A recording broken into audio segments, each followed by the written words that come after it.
If the past few weeks weren't enough, India-Pakistan tensions took a new turn on Tuesday in a heartbreaking incident in Khuzdar where 3 young girls and 2 adults lost their lives in a suicide blast. ISPR has blamed this horrific attack on Indian terrorist proxies, saying that they've done this cowardly act in order to make up for their recent embarrassments. The young girls were traveling on a school bus belonging to the Army Public School, and 38 other kids are also deeply wounded. Hamza Shafqat, who is the commissioner of Quetta Division, posted that he saw kids with their bodies torn apart, with one kid even having lost his eyes. And remember, these are all kids under the age of 12. In response, the Indian government rejected the allegations and said that Pakistan is trying to divert attention from its reputation as the epicenter of terrorism. And once again, Indian propagandists not only launched a barrage of misinformation, but also cheered the loss of innocent children. And sure, the proof for India being behind this attack isn't out in the open yet, but they also showed no remorse for launching missiles against children and women earlier this month, supposedly in the name of countering terrorism. So here's the thing. India has been repeatedly accusing Pakistan of sponsoring terrorism, and honestly, the answer to this was very precisely given by Bilawal Bhutto. Osama bin Laden is dead, but the butcher of Gujarat lives. And he is the Prime Minister of India. He was banned from entering this country until he became Prime Minister.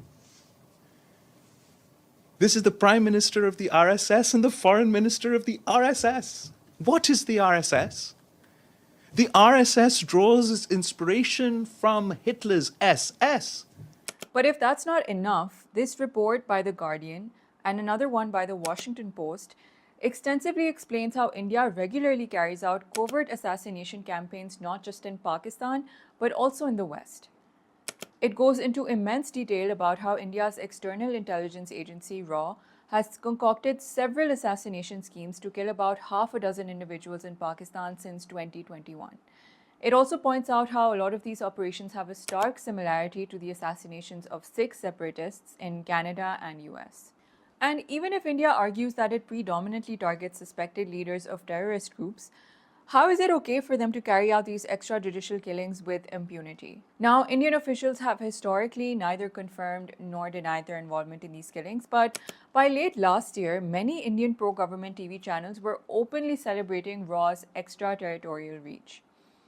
One Pakistani official said that in many cases, their channels would report even before the police in Pakistan knew that a person had been killed. And then even Modi started becoming more vocal, because a day after Guardian's report was published, he boasted about entering India's enemies' homes and killing them. And even his Home Minister Amit Shah spoke about all of this very unapologetically. And then we started seeing Bollywood films that glorified India's covert operations against terrorists who always seem to be wearing intense eyeliner and calling each other Janab. But the most disturbing part about all of this is that owning up to this kind of violence actually boosts Modi's public support domestically. And that was a real eye-opener for many of us in Pakistan last week, because how can you celebrate war and the murder of innocent children in the name of protecting yourself from terrorism? Now, another thing that keeps coming up when we talk about Pakistan and terrorism is this clip.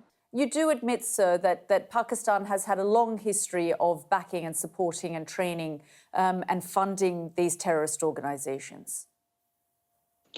Well, we have been doing this dirty work for the United States for about 3 decades, and West, including Britain. So that's your argument, that even though... No, that was a mistake, and we suffered for that. And that is why you are saying this to me. If we had not joined the war against Soviet Union and later on the war after 9/11, this Pakistan's track record, was not, unimpeachable track record. And sure, it maybe wasn't the right time or place for such an admission. But honestly, I'm not sure why it was turned into such a big deal, because Pakistan's involvement in the US's war on terror in Afghanistan is not a hidden secret. It has been heavily researched and spoken about by many experts, officials, journalists, and scholars. And there's a lot of material publicly available to show that Pakistan did provide aid to the Afghan Mujahideen against the Soviets, but with the support of the US.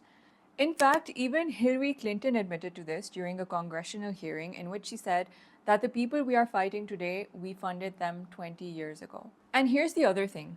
Pakistanis have never been afraid to call out our ruling elite on all of their political blunders.